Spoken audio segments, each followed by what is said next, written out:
Hello, my friends. Jerry Rosa here in the Rosa String Works Workshop. If you'll permit me, I'm going to start this session off with a little song from the late, great Albert Brumley, one of the finest songs that I think he wrote. It's called I'd Rather Live by the Side of the Road. Whether you're a believer or not, if we all just lived our lives according to the theme of this song, which is really helping one another, this world would be a much better place. There are people who would rather live in mansions, people who would rather live abroad, people who would trade God's promise for the glories to hold. There are people who would rather live in splendor and brag about the silver and their gold. But I'd rather have a little log cabin by the side of the road. I'd rather live by the side of the road and try to point souls to their blessed abode than to be a king or a millionaire and live in a mansion in bright array. I'd rather do a neighborly deed for a traveler here or a friend in need. I'd rather live by the side of the road and help some pilgrim along life's way.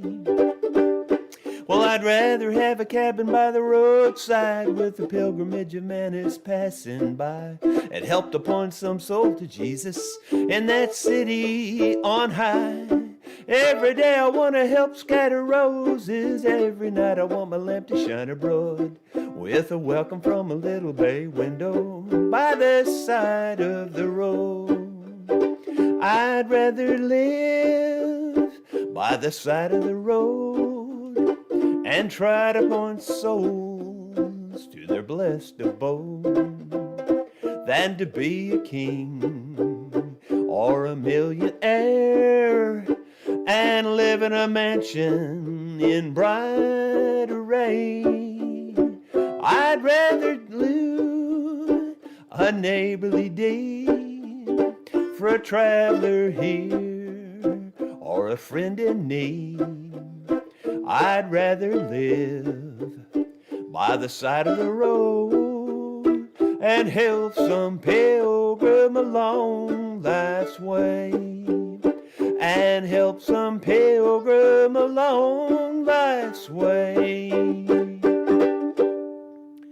Wonderful song. One of the finest songs I think ever written by Mr. Albert Brumley, the late great Albert Brumley. He wrote a ton of gospel songs. That song there is one that I've used generally as the second song in my set for many, many, many years. And I always say, if we just lived our lives according to this song, the world would be a much better place. Can you imagine a world where we all just tried to help each other?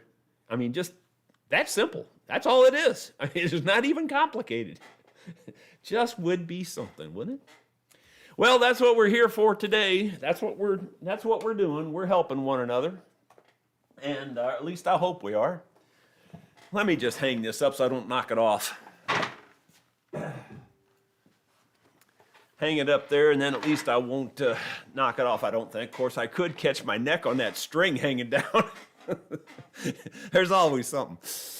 Oh, my goodness. It's been raining here since yesterday afternoon, and it's still raining today as we speak. And my son just got in his truck, and he's headed to Texas to go pick up Oliver, the Clydesdale horse that's been malnutritioned, and he wants to nurse it back to health, and it's a big hit on his channel. So if you haven't watched my son's channel, there is a link in the description of this video to my son's channel, and I think it's on the link that's embedded in here is the one where he's riding his horse through the McDonald's to pick up some food on horseback. But anyway, check out his channel if you get a chance and help him out. He's give him a subscription and everything. His channel's starting to take off finally. He's going to pass me up. There's no doubt about it. That type of channel just grows much faster than the kind of channel I have, which is really a very specific niche. Well, most of the time anyway. And Dave's World already gave us $10 donation this morning. So thank you very much, Dave's World. I really do appreciate the super chat there. So thank you very kindly. I really do appreciate it. Let's see. We have guests staying at our rental retreat right now, and they've got young kids, and they were here once before, and they came back specifically for the kids to be able to play outside, and it's just raining like crazy. What a shame. So I hope it clears up for them for their sake. We, as of this morning, had 88,912 subscribers, and my year-to-date view count since 10 years ago, well, it'll be 10 years this coming November 19th. It's not quite 10 years yet, but right now we have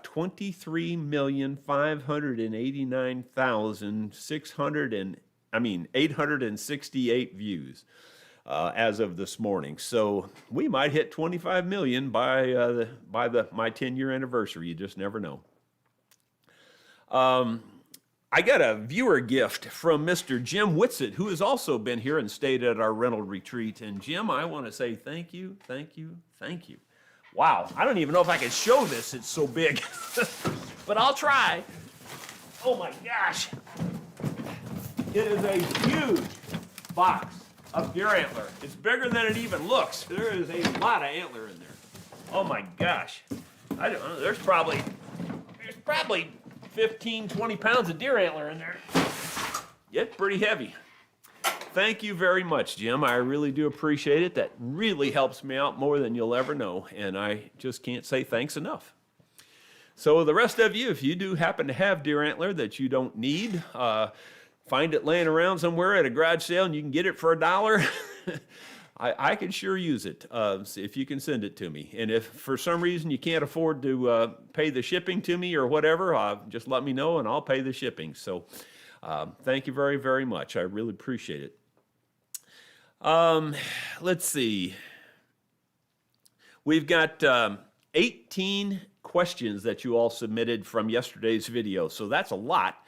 Yeah, my wife was kind of going like, wow, you don't have time for all this, like these shop talks take a lot of time and you're giving away free information and advice and all this stuff, and I look at it just like that song I just sang. It's just helping one another, and I look at it totally from that regard, and it helps me too because, it increases my views and I think we get, loyal followers by doing this and that sort of thing, and followers of the channel, and the channel, as the channel grows, that helps me financially. So I'm really, I just think what goes around comes around. That's what I always say. So that's why we do what we're doing.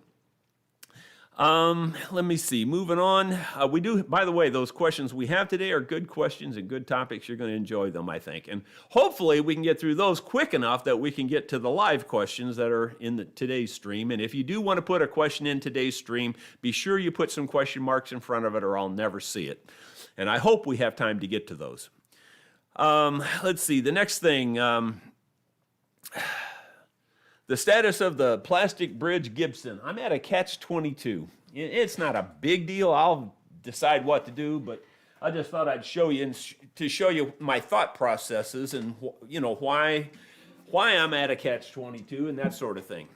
Well, in case you haven't seen this, I'm sure you probably have.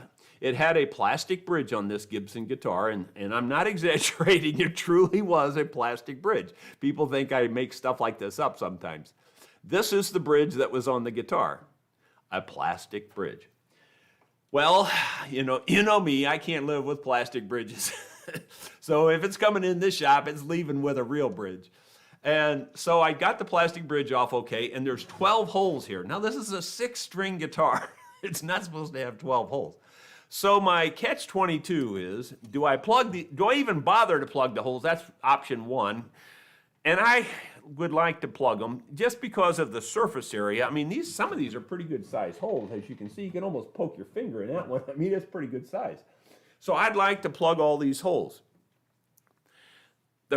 See, I also want to take the bridge pad out of this because people, and that's one of the questions today is, and I might as well just answer it right now, and that is that, you know, if it had a plastic bridge, what's the bridge pad made out of? Well, it's a plywood bridge pad. But it's not so much just the fact that it's plywood that I want to take this one out. In fact, it's in good shape and all that, so I'm kind of, in one way, it's kind of like you're an idiot for doing this because it's just a lot of work to get that bridge pad out of there. It truly is. But I want to take it out, and I want to replace it with a good quality bridge pad like a Paduke or something like that, or rosewood. Either one of those would be great. But I really want to replace it. Mostly because, not because it's plywood this time, but because it's just not made right. It just goes to the very back edge of the bridge. That's not good. Because you got a weak line right across there, and when you tilt up, you know, you're making a crease right here. And that bridge pad should extend beyond that crease. And it's not. It's exactly on that crease. I can tell by the way the holes are cut, and you can see here that the holes are cut right at the back of this. Well, they're cut right at the back of that bridge plate also. It's just not a very strong way to put it in there, and it's, you know, and it's plywood to boot, so it needs to go. All right, so my catch-22 is, since I do want to plug these holes, because I just do I plug them? But I have to plug them before I put the bridge on. I also have to put the bridge on before I take the bridge pad out.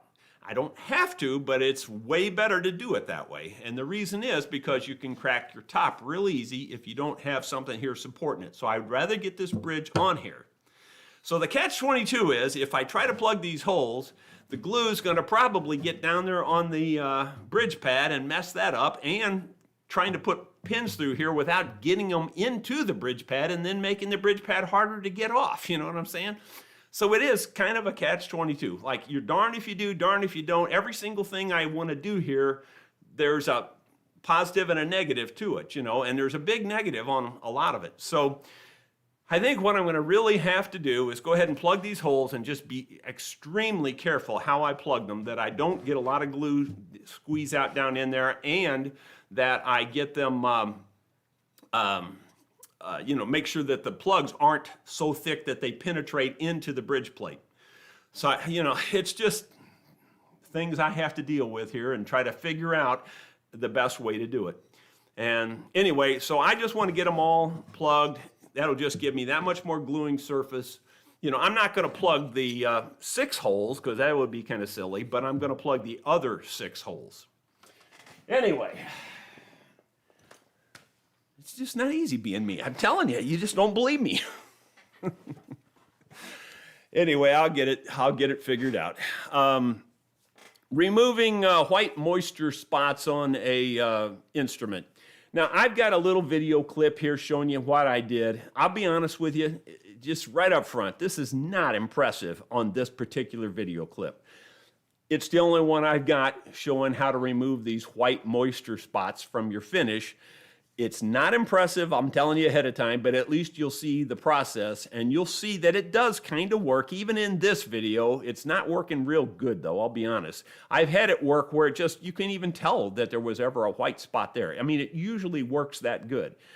This one's probably been on there many years, and it was just hard to remove. But anyway, take a look at this video. I'm going to stop the video about halfway through and come back to me here. So here we go. Thought I'd show you a technique that you can get rid of these white like moisture marks that are in your finish. See how there's all that white right there? Take a heat gun and move it around. Don't let it sit in one place. Kind of keep it, you just want to get it really good and warm. Get the whole finish good and warm. And you'll start to see them disappear.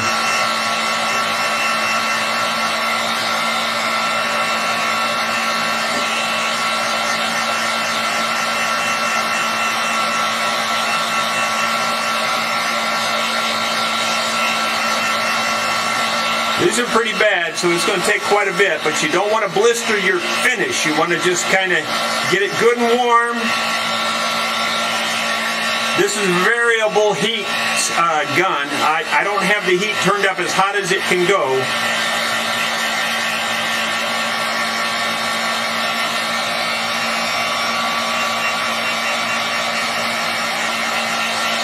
Well, it's removing some of it, but it's not going all the way away yet. I was hoping it would just go completely away and you could see it, but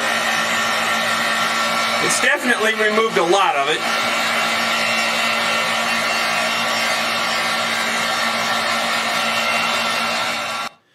Well, it did do a little bit more than I'm showing there, but just for the sake of time, and we've got a lot to cover today, I'm just going to cut it off right there. But it does, you know, on some instruments, it completely removes it. It's just gone. You don't even see it at all. So I'm just pointing that out, that you can get rid of those white moisture spots. Most of the time, that's moisture getting under your finish somehow, and it's often, or quite often, it's on a shellac-based type undercoat, or even a total finish made out of shellac. So that's just a way you can get rid of it. Like,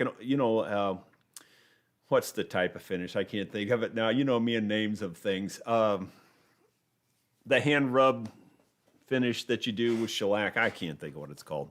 I'll think of it later, or somebody will put it in the comments. But anyway, you know, those shellac finishes like to turn white. Going back to my products I use page, you know, you guys answered and helped me a lot on that, because your answers showed me that the vast majority of people are able to get to the products I use on the products I use page and see the images. It must be a relatively small percentage of people can't see the images. All I can conclude from that is Firefox and Chrome seem to be the worst offenders when you can't see the images, so try Microsoft Edge is a good alternative. And then the only other option, if that doesn't work, is to go through the steps that I have at the top of the page, and eventually you'll be able to see the images on the page. As far as I can tell right now, there's nothing I can do on my end. You know, and that may change, but right now that's my answer.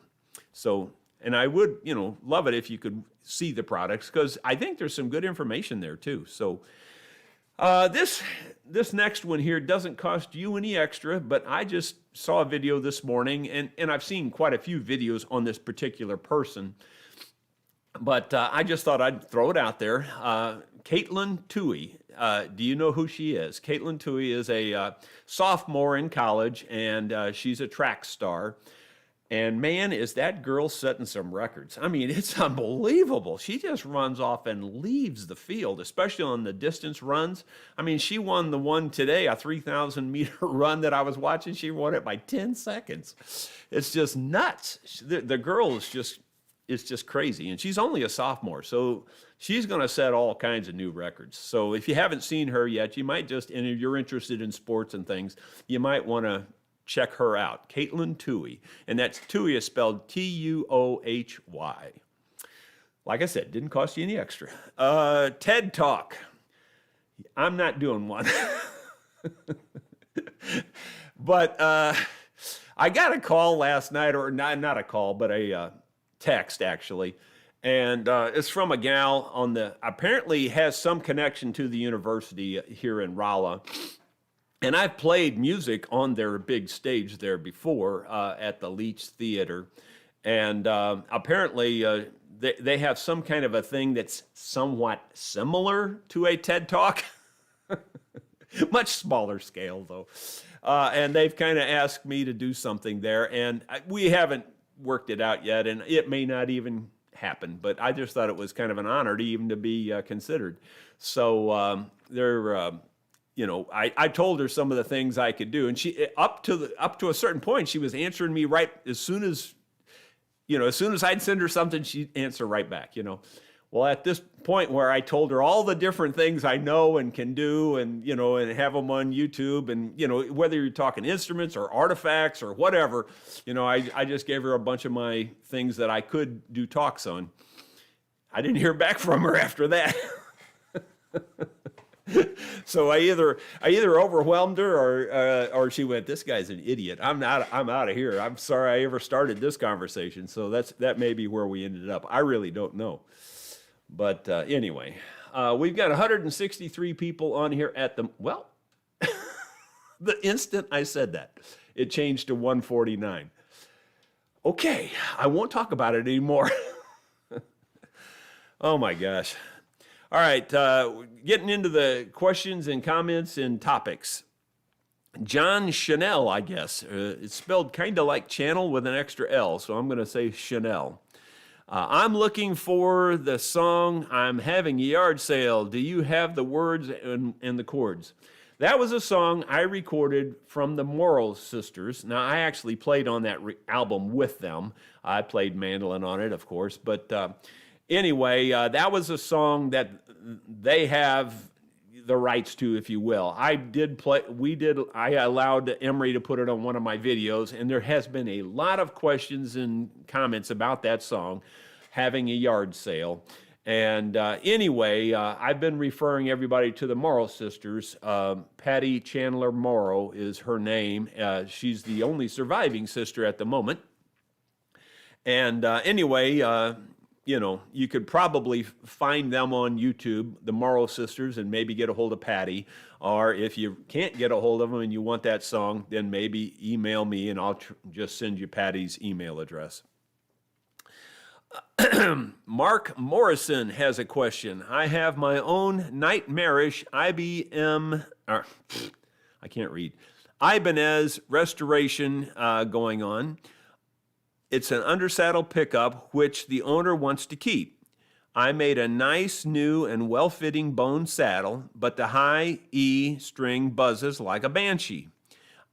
It's not the frets or the nut. I think I have to make a wee hardwood shim over the A and E to press it down over the under saddle pickup. Have you ever run into this? Well, not exactly, but I have two thoughts on it. Number one, I would say the first possibility, maybe your saddle's not getting all the way down. That's a possibility. A lot of times they'll ride on a step inside the slot. The other possibility is that even if it is getting all the way down, that there's some fluctuation in that pickup itself, and you're still kind of teetering on it. So you want to see about that and see if you can't get it to made up with that pickup perfectly on the bottom. You might have to file some of your actual nut or your saddle away even to get it to match the shape of that pickup if you have to.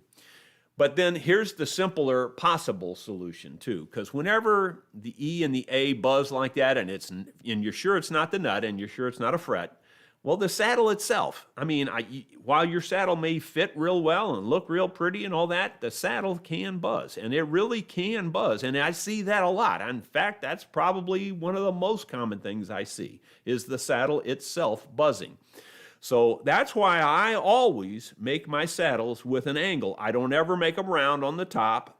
I always make them with a saddle with an angle, and I always look down. And there's another question about this later that we're going to get into a little more detail, but I actually get down with my eye and I look at the top of that saddle like this, and I make sure every string is making full contact on that saddle. If it's making full contact on that saddle, I don't know how it could buzz. But again, if it's something under it, then that could be it. But honestly, it's generally the top of the saddle that causes that buzz. So anyway, hope that helps you, Mark. That gives you at least some possibilities there, and good luck to you on that. The next username, Official Young Boy, says, "Hey Jerry, you've talked a lot about the importance of timing in music, but if you want to stump Google, ask it to find the top 10 bluegrass drummers." Yeah, that's a good one. That's actually a good one. That's kind of like a good joke, really. Yeah, bluegrass is not big on drummers. Do we ever have drummers in bluegrass? Yes. There even, I think the Osborne brothers, I can't get it out. The Osborne brothers, I think, used drums and piano and different things on some of their early recordings. And I think even Bill Monroe has used a little bit of different instrumentation. But the reason, for the most part, I mean, if you want the stereotypical answer, is that, And whether you agree with this statement or not is another option. But Bill Monroe basically invented bluegrass, and Bill Monroe didn't use drums, and therefore nobody else uses drums. And that's pretty much the black and white gist of it right there. And, you can argue all kinds of days about all that information I just told you, but for the most part, that's the truth. So that's why you don't see drums. And just so you know, the mandolin kind of takes the place of the snare drum. It really does. And the mandolin's hitting on the 2 and the 4. And anyway, the bass is on the 1 and the 3. So that kind of takes the place of the drums in a sense. The username Rat. So Jerry, I didn't listen to you and I measured a bridge placement instead of using harmonic techniques. So I'm a half a pitch sharp. I assume I need to pull the bridge and reglue correctly. If I reduce string height, will that reduce pitch? I forgot. Making guitars isn't so easy. I think I wasted a lot of money. All right, well, I don't know if you can get a half out of there or not. You might be able to. I don't think so, though. That's why I do what I do. You've seen me many times, so I'm not going to rub your nose in that or anything. Obviously, you are aware of that. But that is why I do what I do, and that's why the factories don't do that. They just measure and put them in there. And, I would say 9 times out of 10, you're probably close enough. But that's why I don't want to take that risk. I want 10 times out of 10 to be right, And that's why the factories don't do it the way I do it, because it takes an extra hour to do it that way. Although I could envision if I was doing it in a factory, I could probably find a way to do it in 15 minutes, but even 15 minutes per guitar is too much for the factories. They don't want to deal with that. They want to cut every second out they can cut out, All right, well, none of that information helps you. So what I would suggest, you could do a couple of things. I mean, in lieu of pulling the bridge up. Number one, and you may not have room to do this. Number one is you could potentially fill your saddle slot with a similar piece of wood. In other words, if it's ebony, take a piece of ebony and fill the slot tight and sand it and smooth it off so that it just looks like the slot was never there. Then use my techniques and cut a new slot. So that would be option number one. Option number two is, and it works sometimes too, is you can sometimes put a piece of bone on the front or on the back, whatever you think you need.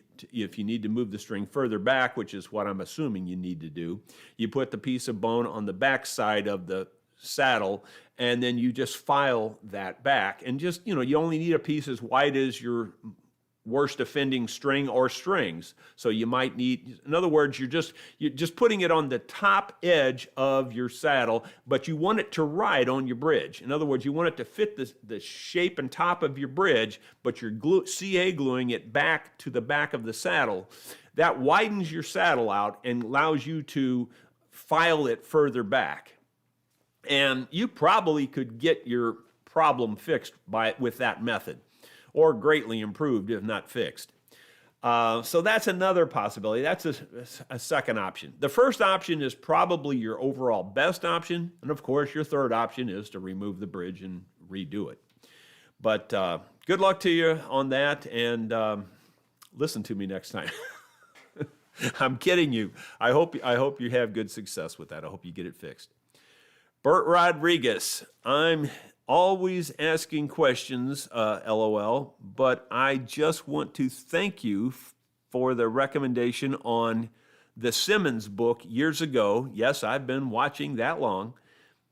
That was gold, he says. I'm the guy always giving advice on lacquer, if you don't remember, and always asking about your thickness sander. Well, Bert, I do recognize your name. I don't remember the questions you've asked in the past, but yeah, that Roger Siminoff book, it is gold. It truly is.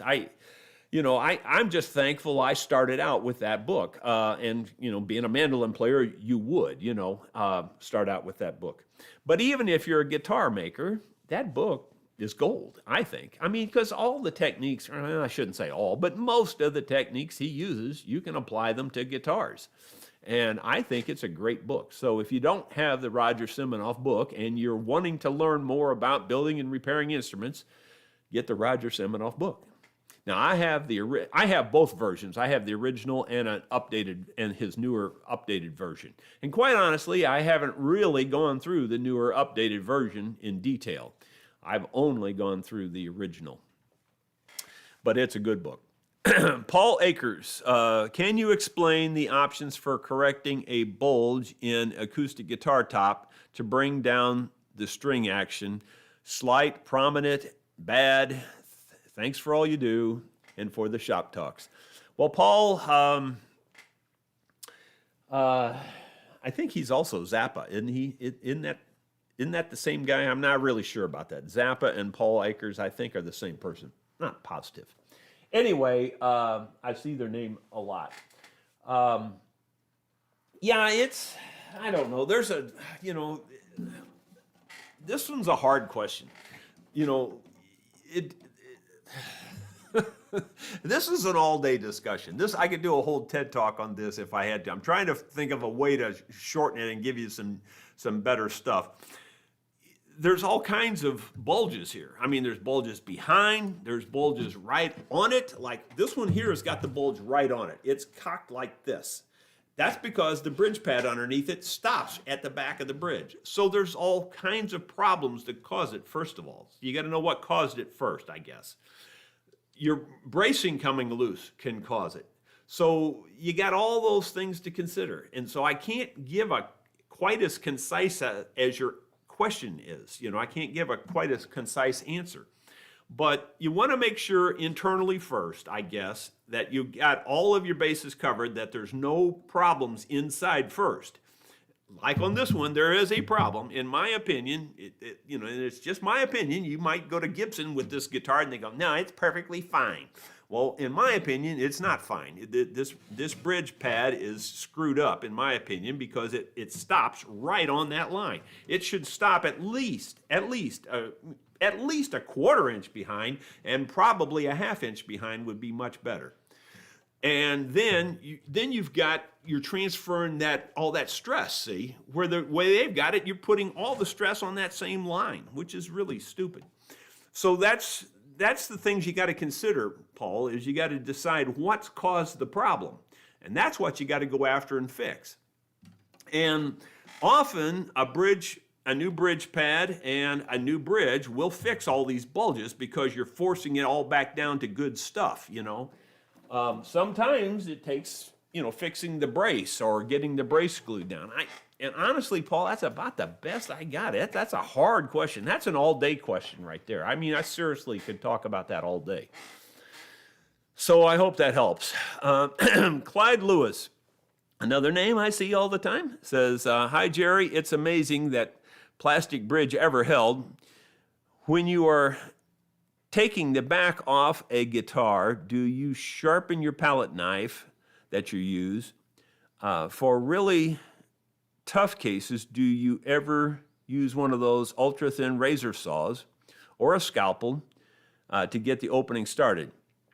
The answer is yes to everything. Yeah, I do sharpen the palette knife or whatever that thing's called.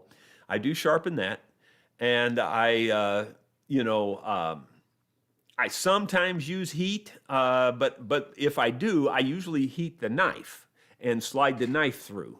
I don't try to take a hot air gun or something and heat the whole area. I don't do that generally. But I do take and heat up the knife and try to stick the knife in there to get it going. And yes, I have used razor saws. In fact, I'm sure I've got videos out there where I've used a razor saw to saw the top off. And I got criticized big time. You're taking it out, Well, yeah, but if you don't understand all the other problems, people think that there's a zipper, that you just unzip it and take the top off. They just think that. They've got these ideas in their head somewhere. trust me, when you start, if you've got a good finish on your instrument and you start trying to cut that binding loose, you're just chipping glass fragments out everywhere, all the way around there. It looks just like you took a weed eater to it and just chipped glass out all the way around the top of the guitar. That razor saw makes one little fine line all the way around. So sometimes the razor saw is the way to go, and especially if you've got one of those finishes that is what I call a fiberglass finish. Most people call it an epoxy finish, but to me, it's just like fiberglass. It smells exactly like fiberglass if you've ever done fiberglass work. When you start to saw it, you'll know that it's fiberglass. But typically, those are some sort of an epoxy. And so those, if you don't saw them off, good luck. You're not going to get them off probably. So anyway, yeah, all those questions that you asked, the answer is yes, I do all those things, with the exception of heating the actual guitar. I don't do that. I just heat the knife or something. Okay, moving on to the next one. Question number 8. Daryl Blanchard. Well, actually, this wasn't a question. It was just Daryl Blanchard, my buddy from Oklahoma, who makes wonderful ukuleles, by the way. I'll throw that out there again, give him a plug. He makes wonderful instruments in general, but his ukuleles are exceptional. A solid plastic bridge would have been better than that junk. That's what his comment was. He says, how much money could they have saved per unit? It couldn't have been much back then, is what he says. Well, you know what? You're right. I mean, like I said, if I had been in that factory and that guy had come to me with that idea, I'd have said, I think you need to be working for, Martin or somebody else, because Gibson don't need you. It's what I would have probably told the guy that came with that idea. It was really dumb. But anyway, nice to hear from you, Daryl. The next one is username Turtley, I guess, T-U-R-T, Turtle-E, T-U-R-T-L-E-I-E. Hi, Jerry. I heard J.C. Cormier say that the modern truss rod adjusts the relief and the neck angle. Do you know what he's talking about? Well, we all say things. I've never done it. Where you go back at your video and you go, that's what I said? I'm sure he knows it doesn't really adjust the neck angle. Can it affect the neck angle? Yeah, a teeny bit, a little bit here and there, but overall it doesn't adjust your neck angle. Really, all a truss rod does, because you stop and think about it, it's only common sense. I mean, this is not rocket science, and I think anybody with any brain at all can figure out that this is all it can do, and that is, it goes from this point to this point. When you tighten it up, it just pulls this out. That's all it can do. It can't change the angle here. It can't do that. It's just impossible. That's impossible. Can it affect it a little bit because of the fact that you're straightening something out? Yeah, it can affect it a little bit, but it doesn't really change it so much. So that's the best answer I got for you, and I'm not taking exception with what he says, because we all say things all the time that, and then you go, that's not quite what I meant.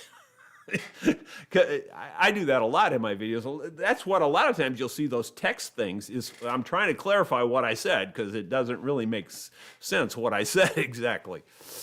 Anyway, moving on. Russ Beston says, what is the difference in sound with tight grain and wider grain?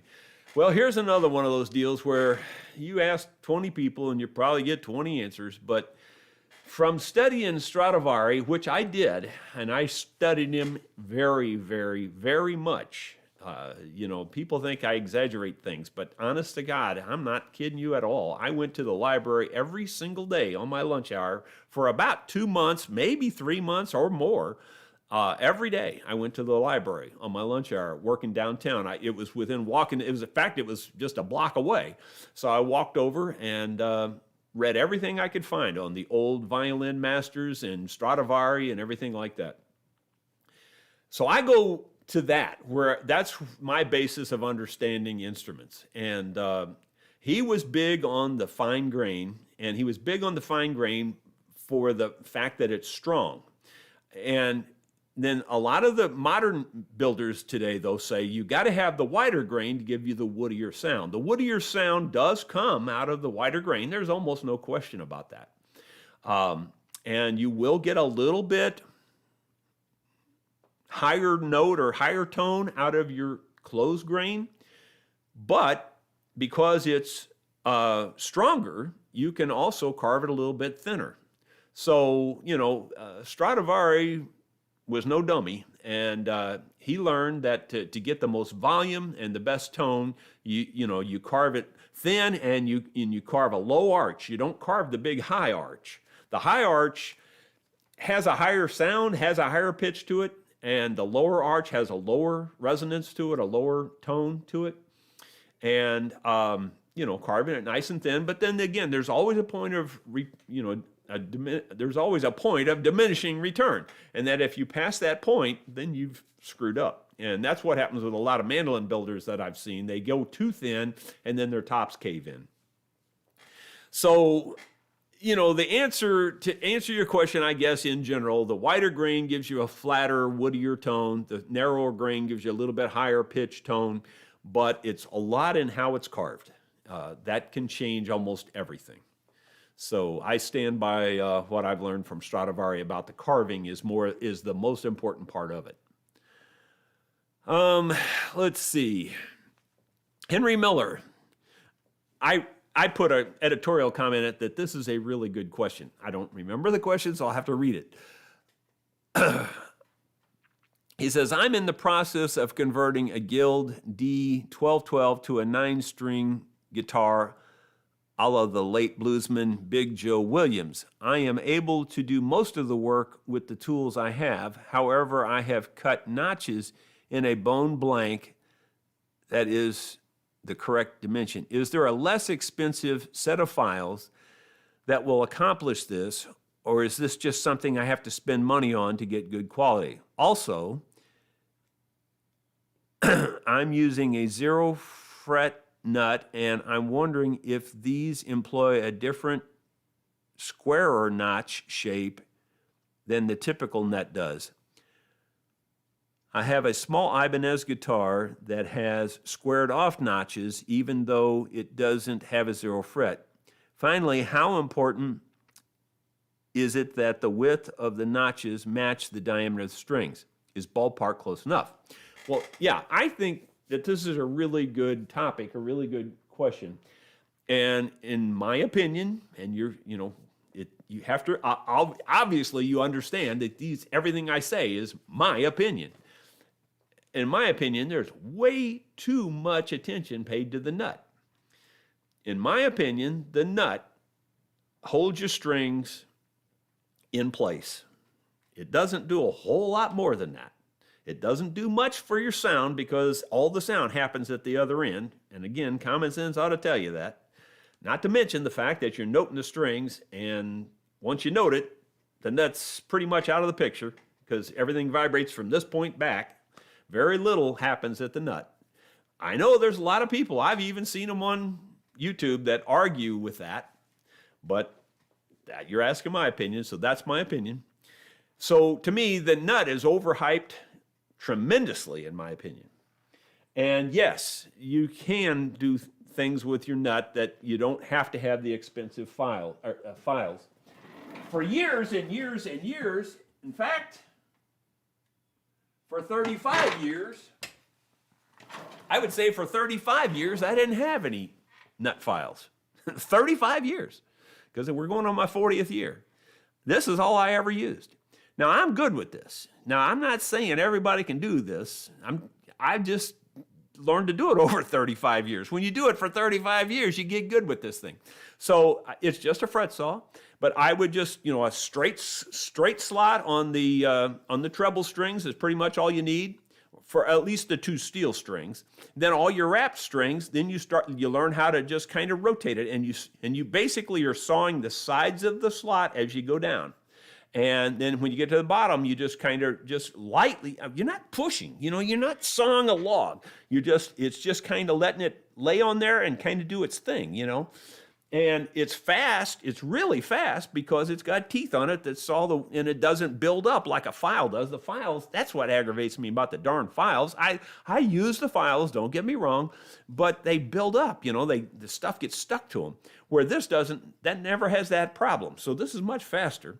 And so I have for years used this, and I still start my slots with this, even to this day, and then I go to the files. So you can do the whole thing with this. And the next myth is that they have to be exactly the size of your string. Who gives a rat's butt? I mean, it doesn't matter. All you got to do is get your string to the bottom of the thing there, and you don't want it crazy wide. I'm not stupid, but it doesn't have to be perfect. It just has to hold the string in place, and that's really all it has to do. The more critical part of it, and the part that is critical, absolutely 100% critical, is the angle down. It doesn't have to be any particular angle. It has to be a consistent angle. And generally, I just say follow the angle of your peg head. Now, you'll get to, those Hofner or whatever it is that come from Germany, and they got a flat peg head. Well, then you can't do that. But, on your typical angled peg head, you just follow the angle of your peg head. Now, a lot of electric guitars have that too. They have a flat peg head, and so they have a metal bar across there to hold the strings down, and that's what the German ones do too. But the point is, on your normal guitar with the angle, just follow that angle, and that's a perfect angle. It works great. But the main thing is that angle don't rock. If there's a rock in it where you have a high spot in the middle, then you're going to get a buzz in your fret slot, because it's going to be right in the middle there, and it's going to be buzzing as it comes out of that nut. You want it to have one consistent angle. That's the critical thing about your nut. There's nothing else that I consider absolutely critical other than getting the action to the right height and spacing your strings out. As long as it does that, ballpark's good enough. And that's my opinion, so I'm sticking to it. You can argue those points all day long if you want to, but it comes right down to common sense, and bottom line is that's all that it takes to make it work really, really well. So there you go. Henry, that was a good question. I hope other folks understand the spirit the spirit of the points I'm trying to make there, because I'm not saying you can be sloppy. I'm not saying that. I'm just saying it's not as critical as everybody makes it out to be. And in fact, by the way, the last thing I'll say on it, like this is a 56. Well, you get a 56 string, and you put a 56 string in a 56 slot. That's too tight, in my opinion. So when I put this one in, I actually do kind of rock it a little bit down the sides. I don't want that string riding up on the sides of that slot. That's the worst thing you can do. You do not want that. So I want to make sure the slot's a little bigger than the string, always. A couple of thousandths, a few thousandths bigger is way better than having it slightly too tight. That's my last word on the nut thing. Okay, and almost like guitarez. I'm terrible with reading, so guitarez, I guess, Gutierrez. Referring to a fiddle fingerboard, I want to cut a wedge to lift the board up, cut a piece of ebony 50 thousandths down to 0 on my milling machine. This is instead of a neck reset. I feel comfortable with making the wedge, but not competent to remove the neck and reset it.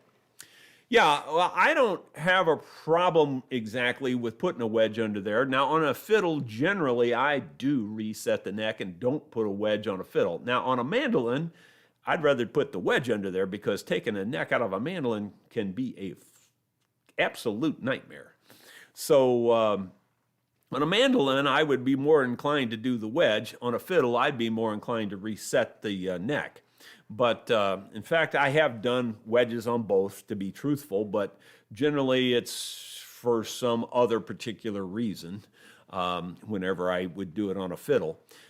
And I don't recall the reasons right now, but probably a cheap fiddle, and they just didn't have a budget, and they just wanted the quickest, easiest, dirtiest thing they could do. So that's probably why I would have done a wedge there. But generally, I wouldn't do the wedge, but I also don't really have a big problem with it if that's the way you want to address it, because it can always be undone and redone, differently later, because you're not changing anything that can't be fixed, is my point, I guess. So I don't have a problem with it. If that's what you need to do, Ann, I say go for it.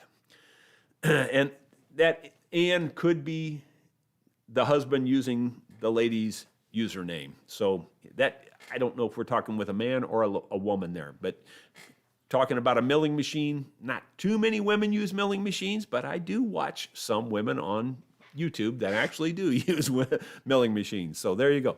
So I don't know who we're dealing with there. But regardless, the wedge would probably be fine. Michael Berkmeyer, could you please show how to do a setup on tomorrow's shop talk at the 12th fret using a feeler gauge rather than the taper gauge, since I don't have a taper gauge? Well, I don't know, Michael, that there's much to show, but you went on to ask, where do you put the feeler gauge and all that? I can show that. Now, I don't actually have a feeler. I probably do if I could find it, but I don't know that I have one handy that I can find. I'm sure I've got a feeler gauge here somewhere. I don't see it, but anyway, we'll pretend this wedge is the feeler gauge, because it's really no different. There's really no difference between this and a feeler gauge. The difference is I don't have to flip around with all those different blades to try to make a certain depth or thickness with all the blades. This has all the blades on it in a taper, and that's what's cool about this. But yes, you do always put it on top of the fret like this. And not only that, but this fretboard is arched on most guitars, not all guitars, but on most guitars, the fretboard is a radiused fingerboard is what this is called, radiused. Or I just call it arched because it's the same difference. Anyway, it's got an arch to it, and so you're sliding this in. So you want to try to mimic that arch under your string. In other words, you want to be, I don't know how to say I don't know what the right word would be, perpendicular, sort of, kind of, parallel, sort of, kind of. You want to be, equal distance from your string to the fret, and you don't want to have this cocked up like this, because that would, if you cock the angle up, that's going to screw up your measurement. You want to get in there and just try to get it in there as flat and smooth as you can under your string. And so with your feeler gauge, you just want to get the right number of blades there to add up to that distance. And then you total up all those blade numbers and you'll know how high your string is. But you do always do it on top of the fret. You don't do it in between the frets like this. That's the best I got for you. I hope that helps you.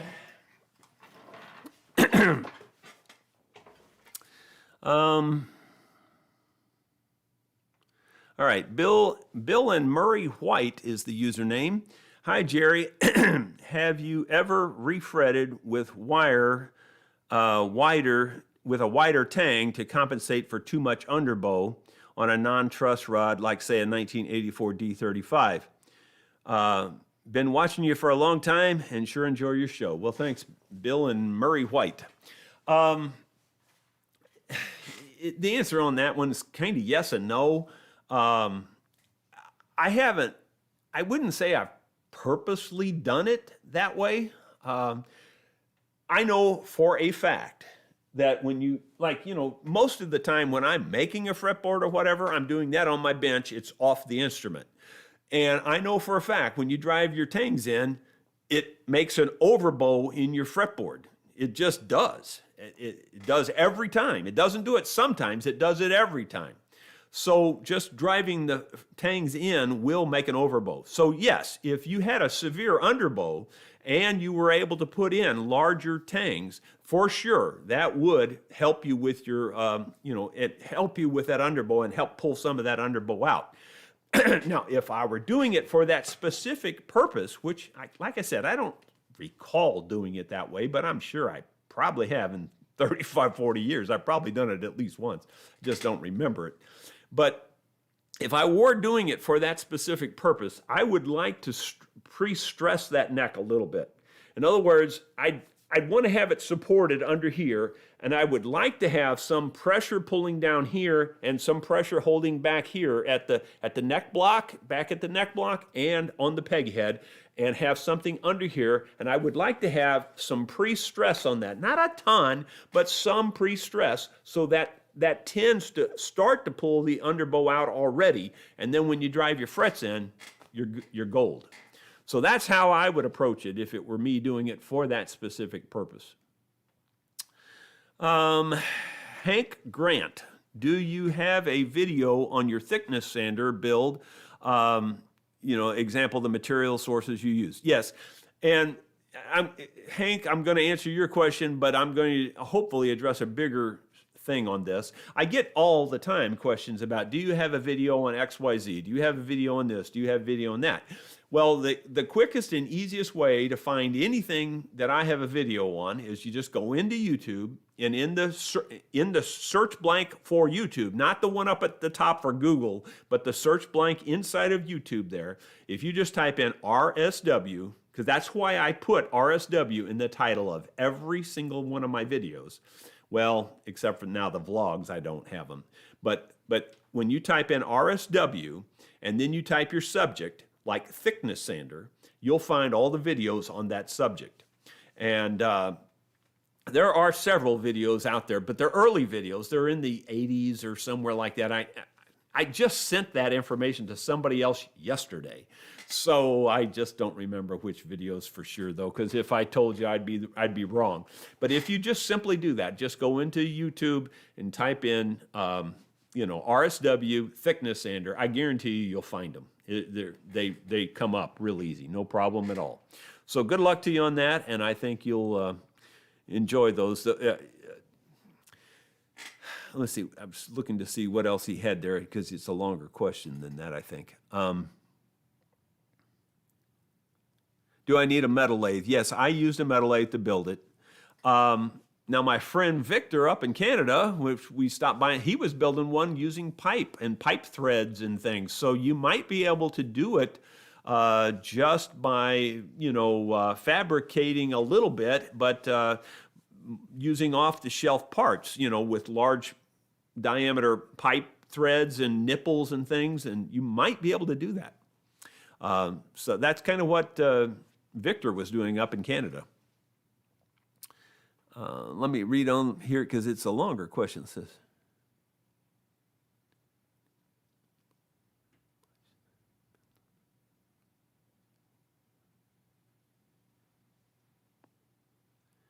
I'm not sure I understand the rest of it. I'll just have to pass on that. Big Dan, what type of detector are you using? I've covered this a time or two. I'm using the Equinox 800. They have now come out with a couple of new Equinox.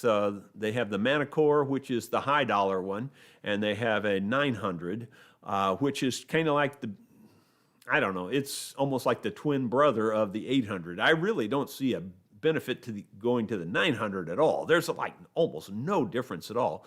And the Manicore costs a lot more and supposedly goes deeper, but I'm not even sure of that yet either based on all the videos I've watched. So I'm real happy with the 800 right now, and it works really good. Equinox 800. Hal Millett, if the bridge is plastic, the bridge plastic. Yeah, he was the one that asked that question. I already answered that at the beginning. Yeah, it is plywood bridge plate in that Gibson. Jim F. asked, what is the lowest height over the bridge that you would lower the saddle to? Can you also talk about what point the break angle of the strings becomes a problem behind the saddle there? Well, that's a really good question too, Jim. And in fact, you're almost psychic because tonight's video, the video I'm going to release this evening, is on setting up a Martin D28, and I think it's a Martin D28. Yeah, I'm pretty sure it is. Anyway, I run into that exact problem. The bridge fortunately, the bridge was thick enough on this one that I could take the bridge down a little bit. And you really can't even tell it that I took it down because it was a pretty thick bridge. You think all Martins are exactly the same. They're not. Over time, they've used different materials and probably got bridges from different suppliers and different things. And this particular bridge was fairly thick. So I just knocked it down a little bit, still plenty thick. I didn't make a thin bridge out of it by any stretch. It's still plenty thick. But I did that because the break angle behind wasn't enough. How do I determine that? With these peepers right here. I swear to you, I don't have any way of measuring any of that. I just look at it and I go, and I really do get down. I seriously do. Pretend this is the saddle, and I get down and I'm looking at that saddle and I'm looking at the string coming up over it. And the reason I determined that one wasn't enough was because keep in mind, I have an angle on the top of my saddle like this. And I could tell that the string was, I think, hitting the back of the saddle and wasn't getting up on that angle. So I don't remember exactly what the problem was, to be truthful. I can't remember. But anyway, I could tell it wasn't riding on that angle enough. So what I did was I just cut a little bit of a slot in there to let that string drop down a little bit. See, those strings are stiff right there because, you got that extra thick wrapping that's holding that eyelet on, and that makes that string really stiff and it doesn't want to bend like it should. So sometimes if you just cut a little bit of a slot there in front of it, it'll let that string relax enough that it'll ride flat on your saddle. So I get down and I look at it like this. I literally get down with my eyes and look at it, and if I don't think it's riding flat, and if I think it's because of that stiffness and it doesn't let it bend over like it should, well then I'll cut a little bit of a slot there. How high, what is the minimum height here? I don't have a minimum height in my own head. It's just that it has to clear, it has to make good contact. I want enough pressure pulling down on the saddle to do for the saddle to spread the sound out. Like if you're going as an alternative, if the string angle is very minimal like this, where it's just going across the top of the saddle and it's not got any pressure down, you'll get 3 or 4 different problems. Number one, it'll vibrate on top of this. And number two, it's not pushing down hard enough to make any decent sound. So you definitely want a good angle on the backside. And in general terms, more is better. But again, you always have a point of diminishing return. So, more is better, but without going crazy. You know what I'm saying? So anyway, I don't have an actual height clearance in my mind that you have to have. I would just say that you ought to be able to see 50 thousandths at minimum, probably. And if you don't have that, then you probably ought to take it down. You ought to take your wood down a little bit in that case. That's about all I got on that. I don't have any specific numbers, unfortunately. I just do it all by eye for the most part. We have 215 viewers. We're out of time already. I knew we would be because that's a lot of questions, a lot of topics. I'll scan through here really quick and see if we can get a few of these questions answered. The first one I see is Kevin Rice, Sr. He says, how far from the nut on a 4/4 violin to place the nut?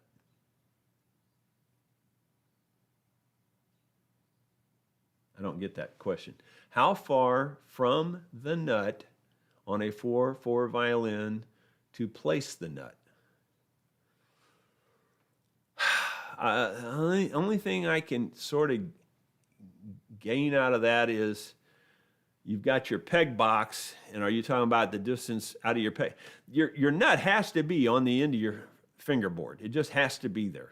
That's all I can answer on that. I'm sorry, I don't have a good answer on that one. It doesn't quite make sense to me.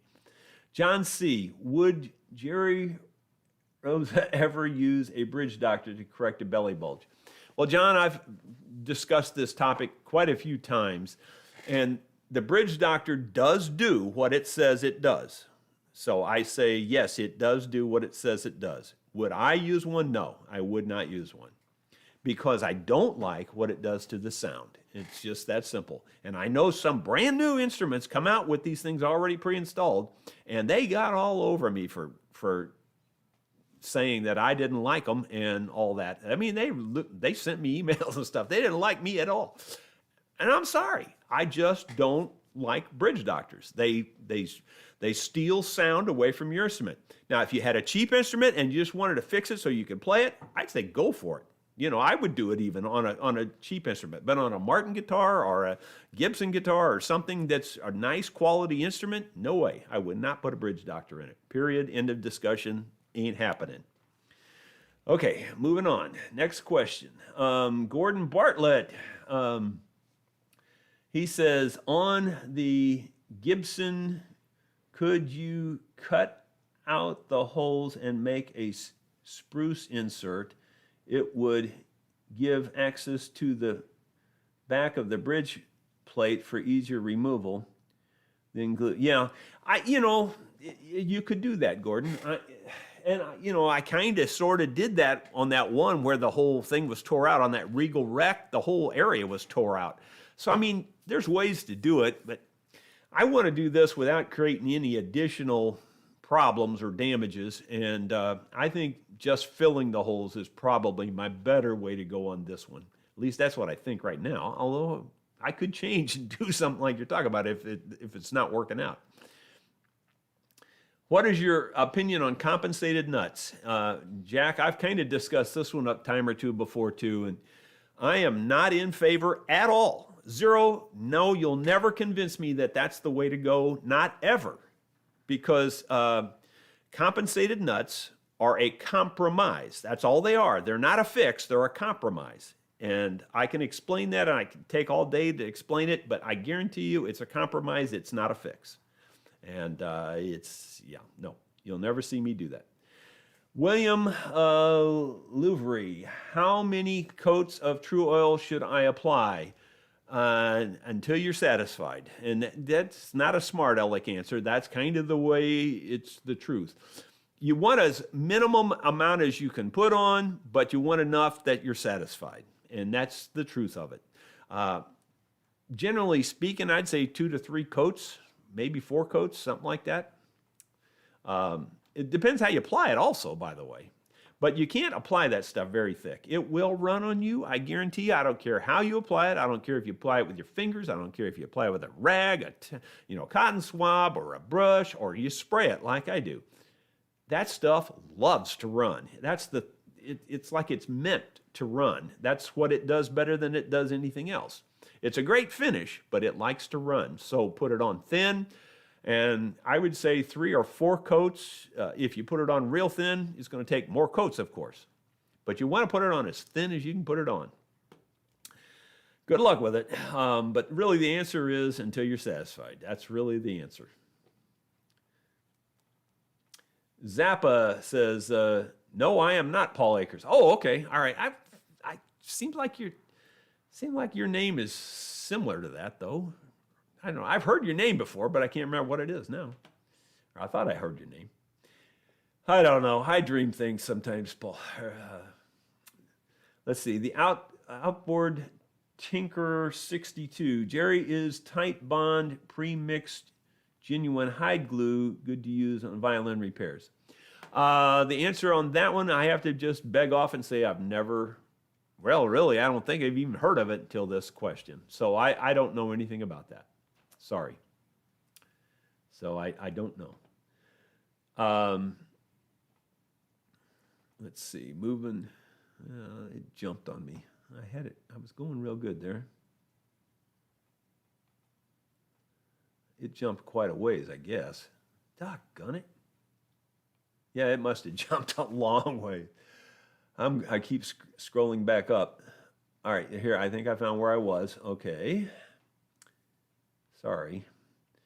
David O'Brien. Hi, Jerry. Any advice for an old fogey, 50-year-old learning to play guitar, I assume?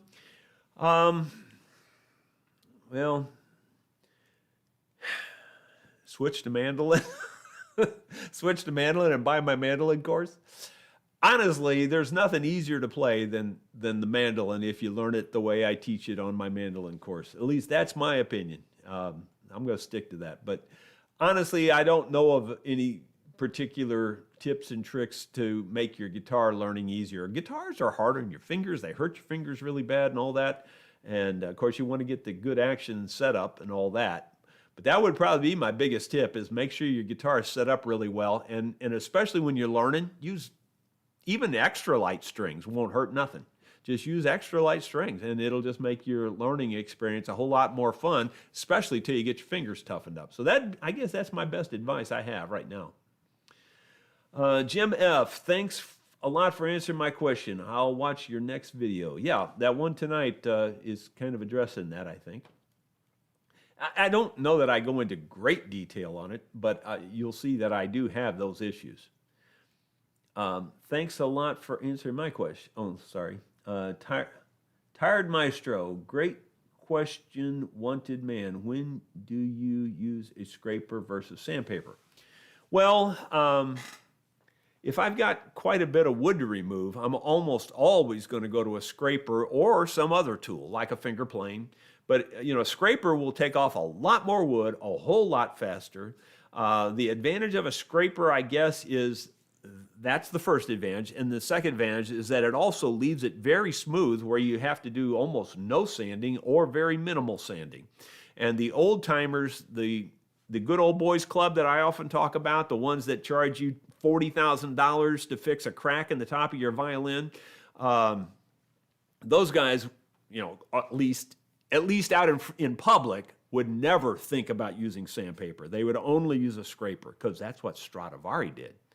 If Stradivari were alive today, he'd be using sandpaper too, I guarantee you. It's just that I don't know. It's just the old boys club is all I can tell you. They can't change. All they can see is this much of the world right here. That's all they can see. They don't see outside those blinders. That's it. So yeah, so I use a scraper when I need to do a lot, and it's very smooth. So the sandpaper is kind of like your final touch to it, you know. And usually when I'm using sandpaper, it's 220 or finer, almost all the time. It jumped on me a little bit again. Let me scroll down. Hoxo123. Why don't you play the world's finest mandolin? It's in my case up at the house, and I take it with me to the restaurant every week. So this is just handy. It's laying here, so I just use it. By the way, the one I was playing is the second mandolin I ever built. And it's a really good mandolin. It's got a redwood top and bird's eye maple. But I play the world's finest mandolin ever built by a human. I play that every single Tuesday at the restaurant. I am going to try to finally do the final finish on that mandolin during my break, if you want to call it a break. In which I've still got 3 instruments untouched after this one. So I've got 3 more to go after this one before I take my break. Kevin Rice Sr., I meant to the bridge. Oh, what's the difference from the saddle to the bridge on the violin? If you hadn't asked me, I could have told you, because I know what it is, but doggone it, I can't remember.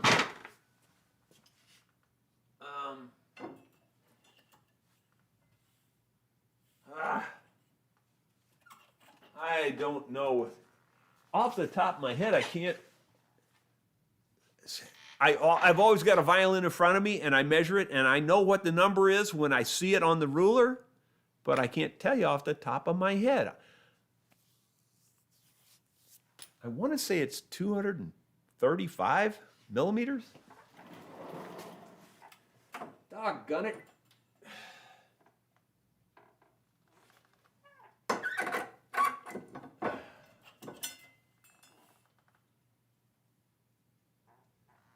I don't know for sure. I honestly don't know for sure, but I want to say it's 235 millimeters, something like that. That looks about right.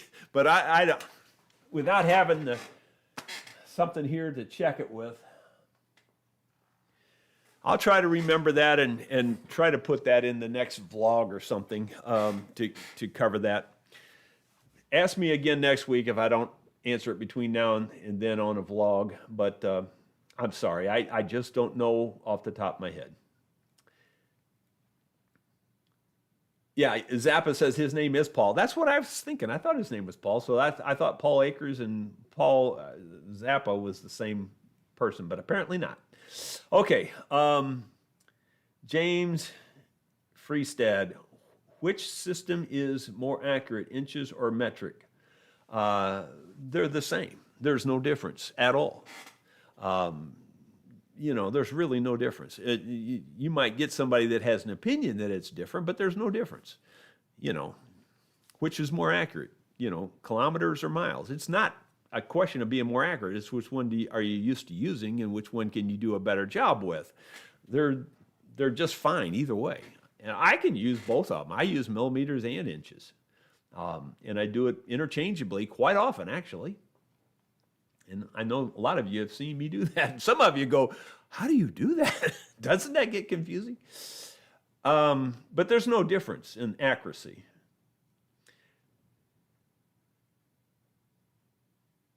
Yeah, so JJ says, get the long plastic ruler. That's the one you use. Well, that's what I was looking for, and it ain't laying there. I don't know where it went. That's what I was looking for. Sorry. He says Zappa says it's 328.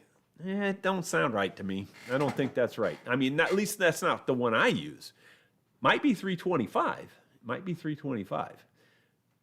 I said 235. It might be 325. But anyway, it's something like that. It's a number with those. It's got those numbers in it. Now the 28. I'm not saying you won't find violins that need a longer scale, because see, that's another thing too. See, a lot of people say you just line it across your F holes. Well, that works, and that is kind of the norm and kind of the standard in a way, is you line it across I think it's the closer notch in your F holes. I think the inside notch on your F holes, let's just say it that way. So it's your inside notch on your F holes. You line your bridge up right there. That's kind of the standard, kind of the norm, but I try to go to an exact number, because when you go from one violin to the next violin to the next violin to the next violin, then your scale's the same. And I think 325, now that Zappa said 328, I'm pretty sure 325 is kind of the scale. And that's not just my scale. That's actually written on a lot of things. In fact, I think I've got a chart in there that actually says 325. So I think 325 is it, now that Zappa got me in the ballpark. At least that's the one I use. Again, you probably could get 20 answers from 20 different people. We're done, and we didn't go over that much. We're at 9:17, so we went over about 17 minutes. Thank you all so much for tuning in today and for being so kind to me and all that good stuff. I appreciate it very much. Thanks for watching my videos. The channel's still growing really well. Be sure to watch that video this evening. I think you'll like it. Even though it's just a setup again, I really tried to focus on things that maybe I hadn't covered before as much. And I think you'll see some really good information in this setup video tonight. Even though it is just a setup, I really do think you'll find this one a helpful video. So that's it, and we will see you probably on Monday. Thank you so much for tuning in.